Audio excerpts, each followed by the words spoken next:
nandito sa Nawamin Pilom Park.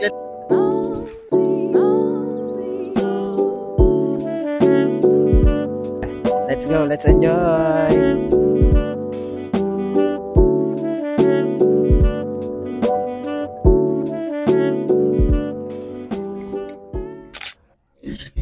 Hi. Hey, what's up? There you are. I finally found you. Sawadee Kap, Sawadee Tukunakap, Omchu Anthony Nakap. Welcome back to another vlog here in Bangkok. Today, nandito ako ngayon sa pinaka popular na park dito sa Bangkapi District.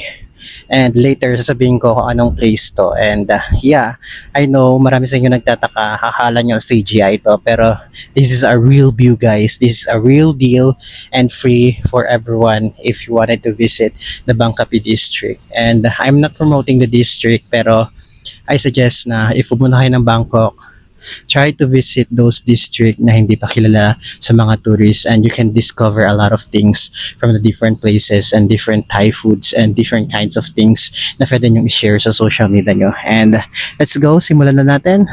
Let's go!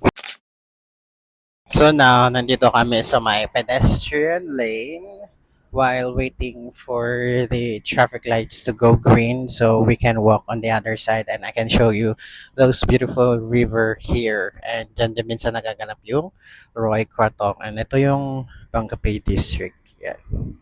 There's going somewhere else, another district done. So yeah, while waiting. By the way guys, it's Monday pala.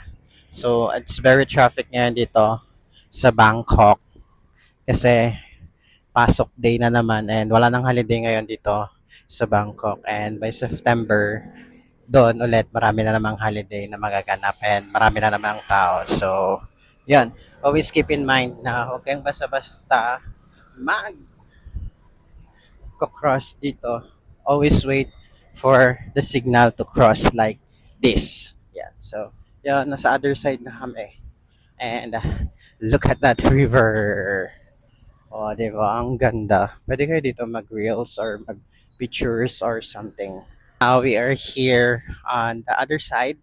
Yung sinasabi ko sa inyong river. Dito minsan nagaganap yung Roy Kratong, and maraming shop na open around here when there is a public talat market. They call it talat because talat means market. So yeah, I'm here and si Nicky yung videographer ko ngayon. So he is now helping me to create this vlog. So, yeah, nahiya lang siya magpakita kasi hindi siya sanay sa camera just like me, and I really miss this kind of vlogging. And voila, over here at the riverside. Ang ganda, di ba? There's a lot of birds and you can sit here and watch the birds flying and picnic again also. So, yeah.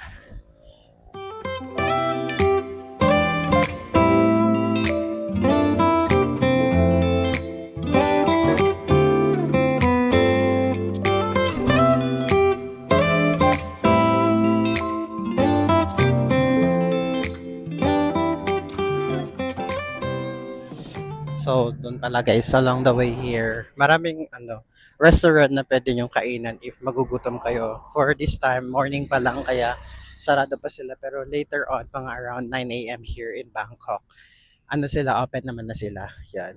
So, now, we are walking, going to the park, and sorry ulit kasi hinihingal ako kasi nag-enjoy ako. So, ito ang kagandahan sa Bangkok. If morning time, mahilig sila mag-exercise. Very conscious sila sa body nila. So, that's why you can always see someone running, walking, or yeah, doing exercise here sa mga park nila. So, they're always creating or innovating something new for the Thai people here na pwede nilang pag-exercisean and pag-picnican with their families. And that's the good thing here in Bangkok, guys, kasi hindi kayo mawawalan ng pagpapasyalan and unnecessary for you to pay for entrance fee.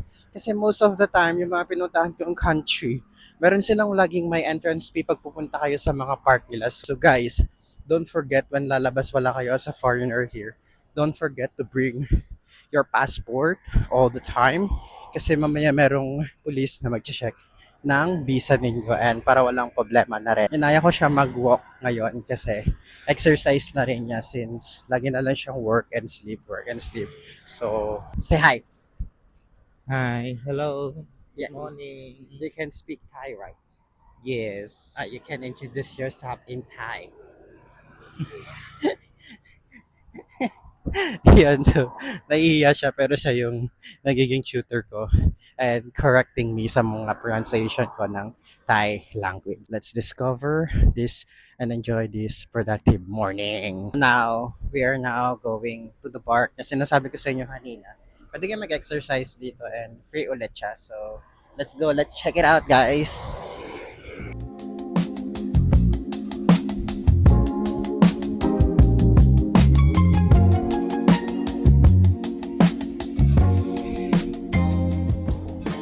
Oh, kararating lang namin dito sa Nawamin Pilom Park. Let's go. Let's explore this huge and humongous park. Let's go.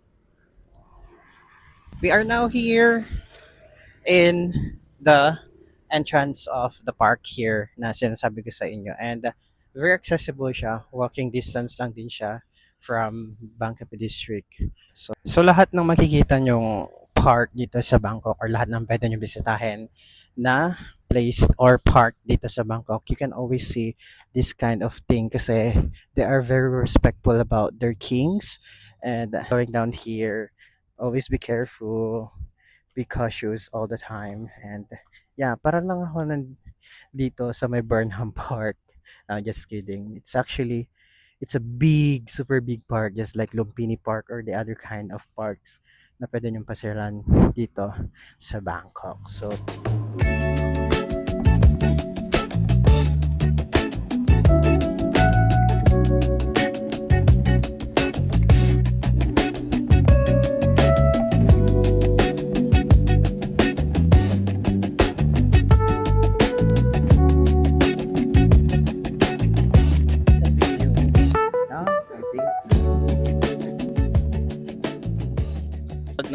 so today it's 1 Jan.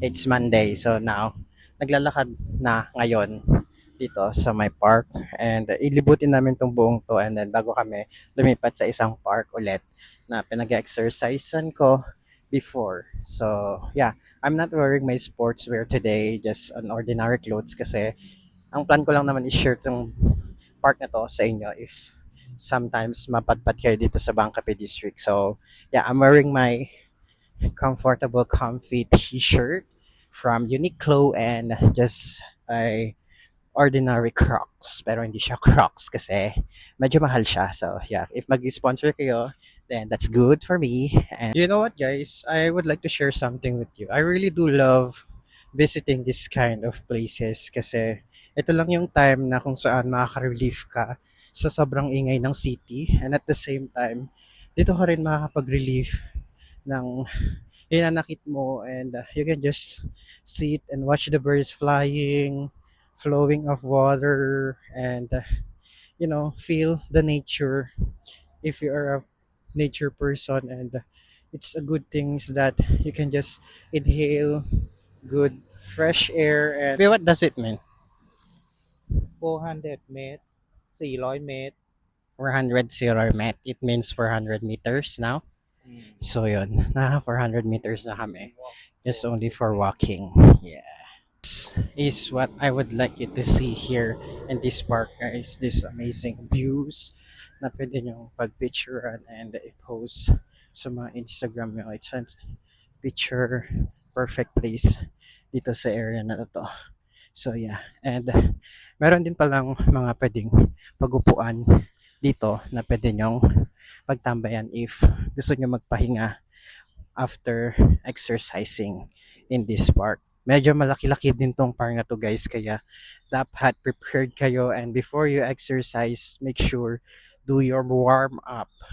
At least 30 minutes warm up para yung mga bones nyo and mga laman loob ng katawan niya, sorry for that, ay hindi ma-fatigue bago kayo tumakbo dito sa park na to. And this is what I want you to see, guys. Look at this view. I'm so excited to show you guys. Look at that. Amazing, right? Welcome to the park of Bangkapi area here in, what is the name of this place again? Bungbing. Bengkum. Bungkum.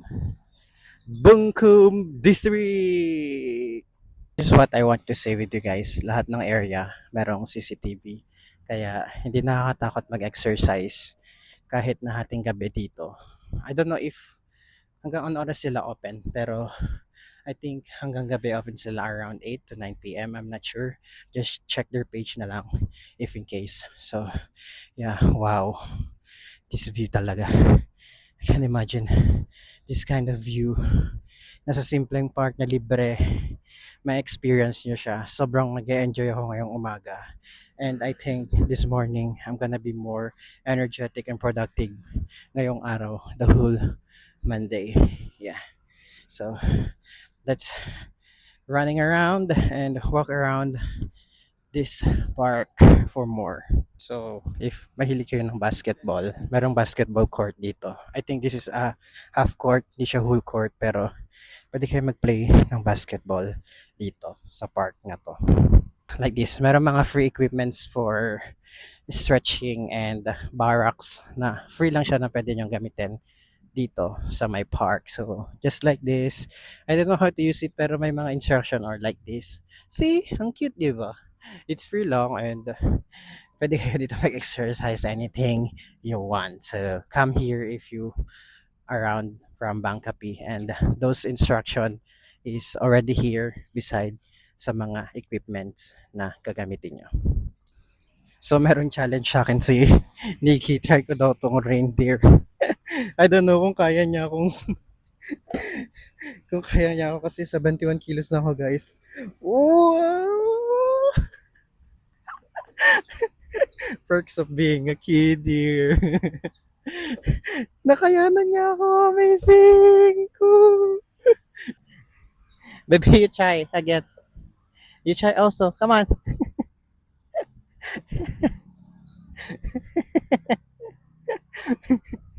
Crib si Nikki ng Salapaw. So, nakita namin tong shop na nagtitinda ng Salapaw. Salapaw, it means it's Shapaw. So, ito yung shop. I don't know the translation of the shop, pero ayan. Bumibili na si Nikki ng Salapaw. เอาถั่วดำ2มันมีไหม Ayan, kung naririnig niya. Ayan.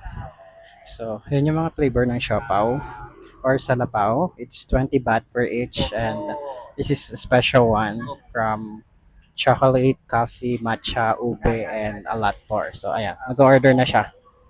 Yung Salapaw na binili ni Nikki, it's bean flavor and chocolate and ube. Let's go. Let's enjoy! Second part na sinasabi ko sa inyo kanina. Ayan. Pasok lang kayo dyan. Free lang din yan. So, the name of that park is... What is the name of the park? ส่วนพฤกษชาติ Suwan Pracha Park. Yan yung second park na sinasabi ko sa inyo kanina.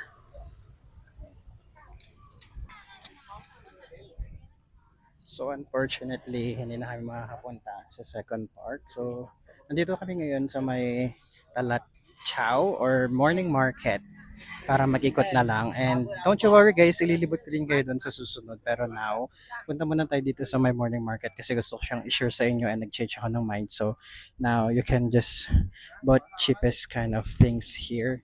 Like those thrift clothes, cakes, and shoes, and everything. And this one guys, delicious. Their kanom or dessert nila dito sa Bangkok. And yeah, puro parang garage sales dito sa morning market na to.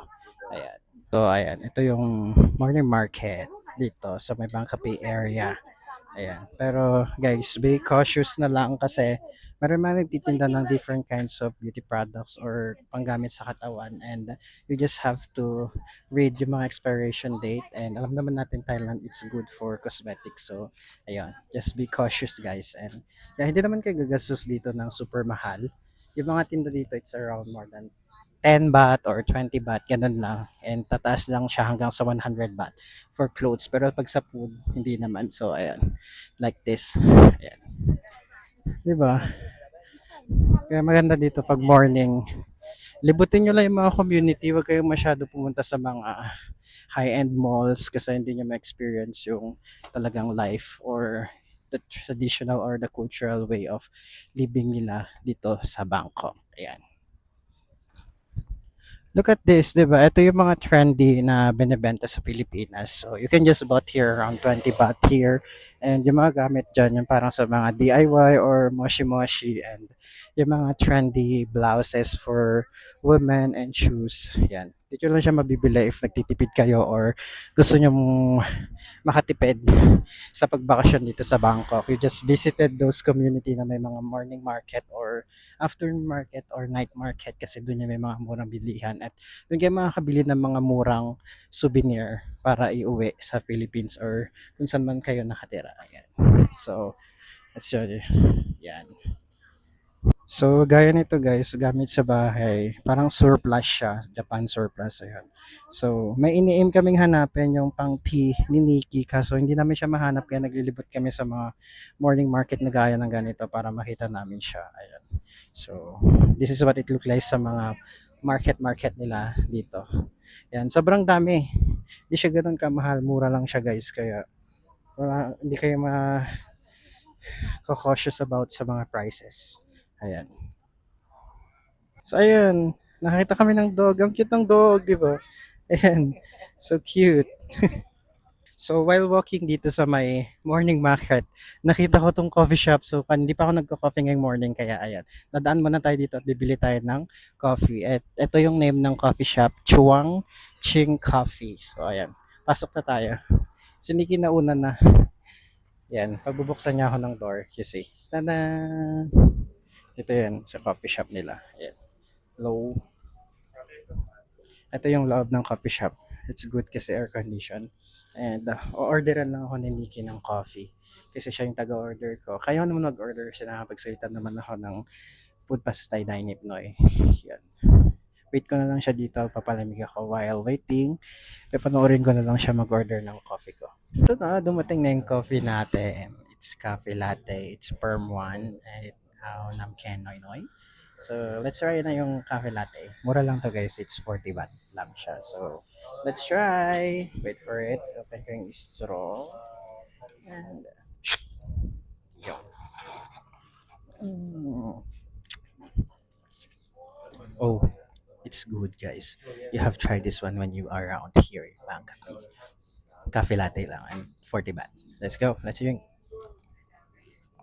That's all for today's vlog guys. Unfortunately, dito na tayo magtatapos. But don't you worry kasi pupuntahan naman natin yung park na tinuro ko sa inyo kanina but not now kasi may pupuntahan ako, may errands and may pasok. So, yeah, don't forget to subscribe to this channel, comment, and follow me on my social media kasi doon ako madalas na nag-update. It's _I am Tope7. Kapong kap everyone. Mabuhay. Bye!